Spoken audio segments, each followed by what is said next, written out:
Au milieu de la nuit, dans une rue tranquille de Paris, un homme terrifié sort d'une bouche d'égout. Paniqué, il court vers un taxi tout proche, mais s'effondre soudainement. Le chauffeur se précipite pour l'aider, mais avant qu'il ne puisse réagir, quelque chose d'invisible entraîne l'homme de nouveau sous terre. Horrifié, le chauffeur s'enfuit à toute vitesse dans la nuit. Pendant ce temps, 3 touristes américains, Andy, Brad et Chris, voyagent à travers l'Europe en train. Ce sont des amateurs de sensations fortes en escapade insouciante, tenant le compte du nombre de filles avec lesquelles chacun réussit à flirter en route. Lorsqu'une superbe Française passe devant leur compartiment, Chris pousse Andy à aller lui parler. Andy refuse, ce n'est pas son genre. Les garçons se moquent de lui car il n'a pas eu la moindre aventure romantique durant tout le voyage. Frustré, Andy promet qu'une fois à Paris, il leur montrera de quoi il est capable, et que ce sera à leur tour d'être jaloux. Le soir même, dans la capitale française, le trio se faufile dans une zone interdite de la Tour Eiffel. Andy sort un carnet et commence à calculer quelque chose, puis sort une longue corde de son sac. Inquiet, Brad s'excuse de l'avoir taquiné plus tôt et lui dit qu'il n'a rien à prouver, mais Andy insiste, il veut sauter de la tour. À ce moment-là, ils entendent des pas. Quelqu'un arrive dans la zone interdite. Les garçons se cachent. Une belle jeune femme apparaît, en larmes. Elle glisse un mot dans son corsage. Il est clair qu'elle s'apprête à sauter. Alors qu'elle escalade la rambarde, Andy sort de sa cachette et tente de l'arrêter. Mais avant qu'il ne puisse l'atteindre, elle saute. Sans hésiter, Andy se jette après elle, la corde toujours attachée à sa cheville. Alors qu'il plonge vers le sol, Brad et Chris parviennent à attraper l'autre bout de la corde juste à temps, stoppant leur chute et leur sauvant la vie. Andy tend la main et saisit la jambe de la jeune femme, mais elle lui échappe, ne laissant dans sa main que sa chaussure. Heureusement, ils sont déjà assez proches du sol pour qu'elle atterrisse saine et sauve. À ce moment, Chris et Brad descendent vers le haut. Pendant la remontée, Andy se cogne la tête contre une poutre métallique et perd connaissance. Le lendemain, Andy se réveille dans un lit d'hôpital. Brad lui tend la chaussure de la jeune femme. Andy avoue qu'il est tombé amoureux d'elle et supplie ses amis de retrouver le mot qu'elle a laissé, espérant qu'il contienne un indice sur son identité. Chris et Brad partent à la recherche de la lettre, ce qui les mène à une série de rencontres maladroites et hilarantes avec des habitants agacés par les maladresses des touristes. De retour à l'hôpital, Andy n'en croit pas ses yeux lorsqu'il aperçoit la mystérieuse jeune femme dans le couloir, vêtue cette fois d'une tenue d'infirmière. Il saute du lit et se précipite à sa suite, l'appelant et essayant de lui rendre sa chaussure. Elle se retourne et lui sourit, mais le moment romantique est interrompu lorsqu'un médecin maladroit surgit de la salle d'opération et renverse accidentellement le pauvre Andy au sol. La jeune femme s'enfuit. Le médecin soupire qu'elle lui a volé son cœur, et Andy répond qu'il connaît ce sentiment, bien qu'il parle clairement de 2 choses très différentes. Pendant ce temps, ses amis arrivent avec une bonne nouvelle, ils ont retrouvé le mot et découvert son nom, Surfini Pigot. Une fois rétabli, Andy trouve le courage d'aller lui rendre visite. Il sonne à la porte et, après un instant, Sarafini apparaît, portant toujours sa tenue d'infirmière. Andy lui tend la chaussure manquante, mais remarque des taches rouges sur ses doigts. Elle le remercie, referme rapidement la porte et dit « Les hommes ne sont pas autorisés ici ». Chris et Brad sont prêts à passer à autre chose, mais Andy s'inquiète, et si elle prévoyait de se faire du mal à nouveau? Il se met à sonner frénétiquement. Finalement, Surfini ouvre la porte. Elle le supplie de partir, affirmant qu'elle est simplement en train de peindre la cave. Voyant qu'Andy n'abandonnera pas, elle accepte de le retrouver le lendemain. Le jour suivant, Sarafini arrive à vélo. Les garçons ajustent encore l'apparence d'Andy et lui souhaitent bonne chance. Il part avec elle vers un café, mais les choses deviennent vite gênantes. Andy prend une gorgée de café, s'étouffe et s'essuie la bouche avec un mot laissé par ses amis qui l'espionnent depuis la table voisine. Il découvre qu'ils ont écrit qu'il gagnerait 20 points s'il parvenait à mettre la jeune femme dans son lit ce soir-là. Surfini est immédiatement déçu. Pour elle, Andy est comme tous les autres hommes.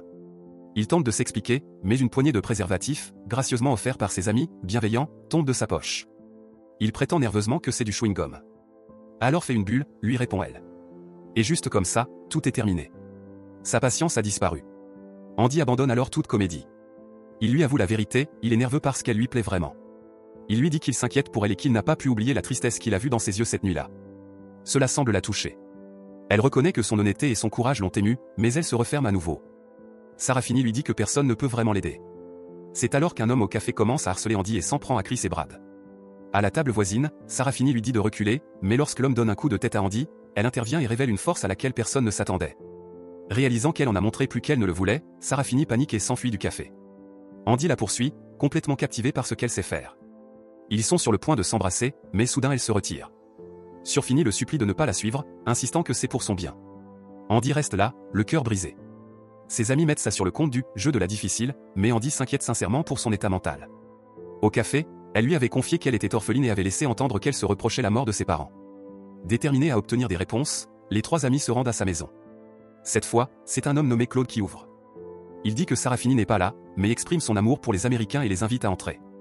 Andy refuse et demande quel est son lien avec Sarafini. Claude répond vaguement qu'il est son tuteur.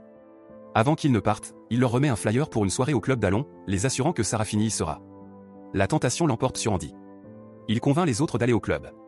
Malgré le fait que le videur laisse entrer des individus louches, il refuse l'accès aux Américains, expliquant que c'est un événement privé, mais lorsque Chris mentionne l'invitation de Claude, ils sont finalement autorisés à entrer. L'ambiance du club est sombre et inquiétante. Il y a très peu de femmes et aucune trace de Sarah Finney. Chris suggère de retourner à sa maison pour vérifier, tandis qu'Andy décide de rester à la fête avec Brad. Quand Chris frappe à la porte, personne ne répond, mais une lumière vacillante provenant d'une autre partie de la maison attire son attention. Suivant son instinct, Chris contourne le bâtiment et est horrifié de trouver Sarah Finney enfermée dans une cage. Il brise une fenêtre pour entrer dans la cave et tente de l'aider à s'échapper. Mais même captive, Sarah Finney insiste sur le fait qu'elle n'a pas besoin d'être sauvée. Elle le supplie de partir, jusqu'à ce que Chris mentionne qu'Andy est à la fête. Lorsqu'elle voit le flyer du club que Claude leur a donné, quelque chose change en elle. Elle dit vivement à Chris de prendre la clé accrochée au mur et le prévient qu'Andy est en danger. Chris veut l'accompagner, mais elle exige qu'il reste. Devant son refus, Sarah Finney l'assomme d'un seul coup.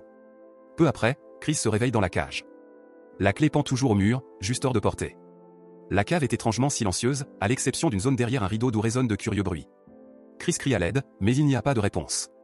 Pendant ce temps, Sarah Finney arrive au club. Le portier paraît clairement mal à l'aise, mais la laisse entrer malgré l'absence d'autorisation de Claude. Elle retrouve rapidement Andy et lui dit qu'ils doivent partir immédiatement. Un homme nommé Jacques leur barre la route, mais Sarah Finney insiste sur le fait qu'Andy est avec elle et l'entraîne vers un couloir étroit. Claude les aperçoit et ordonne sèchement à Jacques de ne laisser sortir personne. Tous deux se lancent à leur poursuite. Brad suit de près, ignorant le danger qui les guette. Dans la cage, Chris fait preuve d'ingéniosité en utilisant des vêtements attachés. Il parvient à faire tomber la clé et à la tirer à portée de main. Sarah Finney et Andy continuent de courir jusqu'à ce qu'ils atteignent un mur avec un trou sombre et inquiétant. Finney insiste pour qu'Andy le traverse seul. Alors qu'ils se disent adieu, elle l'embrasse. Andy sent ses ongles acérés lui griffer le dos. Paniquée, Sarah Finney le pousse vers le trou en lui criant de partir. Andy voit toujours Claude comme la véritable menace et hésite. Même lorsque sa voix devient étrange et inhumaine, il ne bouge pas jusqu'à ce qu'elle commence à lui lancer des briques. Les hommes de Claude commencent à se transformer en créatures terrifiantes et bestiales. La lumière de la lune éclaire le visage de Sarah Finney, révélant une vérité choquante, elle et ses amis sont des loups-garous. Après s'être transformée, Sarah Finney se glisse par le trou et manque de peu de rentrer dans Brad, qui cherche Andy. Le chaos éclate dans le club. Les loups-garous attaquent les fêtards sans pitié. Comme les Américains, la foule est piégée dans un cauchemar. Paniqué, il se rue vers la sortie, pour découvrir qu'elle est verrouillée de l'extérieur. Chris, désormais libre, entend des gémissements atroces provenant de derrière le rideau. En enquêtant, il découvre un effroyable loup-garou sans jambes allongé sur un brancard d'hôpital. La créature se jette sur lui, traînant avec elle le lit et le matériel médical. Chris attrape une cuillère pour forcer la porte suivante, mais ce n'est qu'un placard. Alors que la bête se rapproche, Chris saute par-dessus un lit renversé et s'enfuit par une fenêtre voisine. Dans les tunnels, Brad aperçoit deux yeux brillants qui éveillent sa curiosité. Il réalise trop tard que ses yeux appartiennent à un loup-garou. Brad ne survit pas à la rencontre où son corps est emporté par le courant. Secoué, Andy croise aussi la bête et s'enfuit, paniqué. Il parvient à claquer la grille juste à temps, mais la créature la brise facilement, il utilise cependant une tige métallique pour la ralentir. Pendant la poursuite, le loup-garou le mord à la jambe. Le lendemain matin, Andy se réveille chez Sarah Finney. Ses sens lui paraissent anormalement aiguisés. Chris se cache dans le jardin et observe par la fenêtre Sarah Finney en train de mixer des organes humains dans un blender. Il lance des cailloux contre la vitre pour attirer l'attention d'Andy et l'avertir, mais Sarah Finney entre dans la pièce avec une boisson avant qu'il ne puisse parler. Andy est convaincu qu'il a été mordu par un chien enragé. Mais lorsque Sarah Finney examine sa blessure, elle lui explique qu'il s'agit d'une morsure de loup-garou et qu'il est en train d'en devenir un. Andy prend cela à la légère jusqu'à ce que d'horribles hallucinations commencent. Finney insiste sur le fait que c'est une étape normale de la transformation. Puis, soudain, sa mère apparaît dans la pièce, la réprimandant pour s'être impliquée avec Andy. Un souvenir traverse l'esprit d'Andy, les parents de Finney sont morts. La femme devant lui ressemble à un zombie. Horrifié, il saute par la fenêtre et s'enfuit, sans se rendre compte de ses nouvelles capacités physiques. Il n'entend pas Chris l'appeler. Ce dernier est déjà prisonnier de Claude. Un peu plus tard, Andy retourne au club, désormais envahi par la police. Là, il voit le corps sans vie de Brad, repêché de la rivière. Cette perte le bouleverse. À ce moment-là, l'inspecteur Luke s'approche et emmène Andy pour l'interroger. Au commissariat, Andy apprend que tous les corps retrouvés sont privés de leur cœur. Il leur dit la vérité, mais personne ne le croit. Plus tard, alors qu'il erre dans la ville en essayant de comprendre, Andy lutte contre ses transformations physiques et une faim primitive croissante. Ses instincts se déclenchent lorsqu'il rencontre une autre touriste américaine, Amy Finch. Elle remarque son comportement étrange, mais accepte tout de même de dîner avec lui. Andy tente de garder son calme, mais soudain, il voit le fantôme de Brad le fixer depuis son assiette. Il se met à lui parler avec émotion, laissant tout le monde autour complètement stupéfait. Il se précipite aux toilettes, continuant de converser avec le fantôme. Brad confirme l'histoire de Sarah Finney et admet qu'il est désormais un zombie, son âme coincée sur terre jusqu'à ce que le loup-garou qui l'a tué soit enfin éliminé. Brad le met en garde, il doit laisser Amy tranquille et s'enfermer jusqu'au lever du soleil. Mais Andy, obstiné, choisit d'ignorer les avertissements. Il emmène Amy se promener dans le cimetière, où ils boivent et s'apprêtent à faire l'amour. Pendant ce temps, un détective les observe discrètement, se déplaçant silencieusement entre les pierres tombales avec son chien. Soudain, Andy ressent l'attraction de la lune. Pris de panique, il abandonne Amy près d'une tombe et plonge dans une fontaine pour se rafraîchir. Amy, confuse, ne comprend pas ce qui vient de se passer. Quelques instants plus tard, Andy sort de l'eau sous sa forme complète de loup-garou et commence à la poursuivre à travers le cimetière. Désespérée, elle tente de le semer en jouant avec des esprits et se cache dans un caveau verrouillé, mais aperçoit alors l'ombre d'un chien et, terrifié, sort au pire moment possible. Andy l'attaque, puis se retourne contre le détective et son chien, les dévorant tous les deux. Andy reprend conscience au milieu des éclairs de flash et du chaos. À ce moment, l'inspecteur le clarette, avouant qu'il avait engagé le détective pour le surveiller. Laissé seul à la morgue, Amy ouvre soudainement les yeux. La jeune femme le maudit violemment, puis Brad apparaît, déclenchant une vive dispute entre les zombies. Les supérieurs se moquent des théories farfelues de Luke à propos d'Andy et ordonnent son arrestation immédiate, mais Andy s'évade de la morgue et continue de discuter avec Brad et Amy. Finalement, ils parviennent à le convaincre de la vérité incroyable sur sa transformation. Brad explique que le seul moyen de briser la malédiction est de manger le cœur du loup-garou qui l'a contaminé. Andy est persuadé qu'il s'agit de Sarah Finney et refuse de lui faire du mal. C'est à ce moment-là que le gang de Claude lui tend une embuscade et l'emmène dans une vieille église. Dans les profondeurs des catacombes, Claude révèle que sa meute est composée de loups-garous d'élite, soigneusement sélectionnés pour former une race dominante. La transformation d'Andy a été accidentelle, mais il peut toujours les rejoindre s'il fait ses preuves. Claude le conduit alors jusqu'à une cellule où Chris, torturé, est enchaîné. Le chef lui offre un choix brutal, tuer Chris et lui arracher le cœur pour devenir membre de la meute. Andy refuse, même après qu'on lui ait dit que ce refus lui coûterait la vie. Au lieu de céder, il se jette sur Claude, comptant sur ses réflexes améliorés pour s'échapper, mais il se retrouve encerclé par des loups-garous encore plus puissants, et son plan échoue. Alors que tout espoir semble perdu, Sarah Finney surgit dans la cellule par une porte dérobée et met le feu au sous-sol. Tandis qu'il fuit par le tunnel, elle répand de l'essence derrière eux et l'embrase avec une torche. Il débouche bientôt dans la cave de sa maison, où Sarah Finney révèle le monstre caché derrière le rideau. Il s'agit de Terry, son beau-père, un scientifique qui avait été tout près de découvrir un remède contre la lycanthropie. Mais le premier essai avait tourné au désastre, Sarah Finney s'était transformée en loup-garou et avait attaqué sa mère, puis Terry, qui n'avait pas pu fuir par le système d'égout au tout début de l'histoire. Rongée par la culpabilité, elle avait gravi la tour dans l'intention de mettre fin à ses jours, jusqu'à ce qu'elle rencontre Andy. Celui-ci la rassure, lui affirmant qu'elle n'est pas responsable, avant de l'embrasser. Il s'apprête à faire l'amour lorsque la bande débarque soudainement. Tandis qu'Andy parvient à s'échapper, Sarah Finney retient Claude. Les hommes de Claude poursuivent Andy à travers les rues. C'est alors qu'Amy, furieuse, réapparaît. Elle tente d'aider les loups-garous à retrouver Andy, mais son corps est trop faible, incapable même de siffler. La meute repère finalement Andy après qu'il a volé une voiture. Presque aussitôt, il s'écrase, provoquant une série d'accidents. Andy est désormais traqué non seulement par la bande de Claude, mais aussi par les conducteurs en colère. Par chance, il réussit à sauter à l'arrière d'un bus pour rejoindre la cave. Là, il trouve une Sarah Finney en larmes, essayant désespérément de ranimer Terry. Son laboratoire est détruit, et pire encore, les loups-garous ont volé le sérum de transformation instantanée. Il ne reste qu'un flyer annonçant leur prochaine réunion. Comprenant qu'il s'agit d'un piège, Andy s'infiltre dans la fête et coupe la musique. Il avertit la foule du danger imminent, mais tout le monde rit et la police l'arrête à nouveau. Dehors, Sarah Finney observe alors qu'un agent scelle est sorti. Les policiers réalisent que les portes sont verrouillées juste au moment où un spectacle terrifiant commence. Claude et son équipe, déguisés en moines, montent sur scène. Ils exhibent un crucifix avec Chris attaché dessus. Dans un geste désespéré, Andy saisit l'arme d'un officier et tire sur la bande, mais il est rapidement maîtrisé. Luke ordonne l'arrestation de tout le monde. Mais à cet instant, les faux moines s'injectent le sérum, la transformation est instantanée. Les loups-garous se libèrent et massacrent sans pitié les spectateurs. Pendant ce temps, Sarah Finney défonce la porte avec un bulldozer, permettant aux survivants de fuir.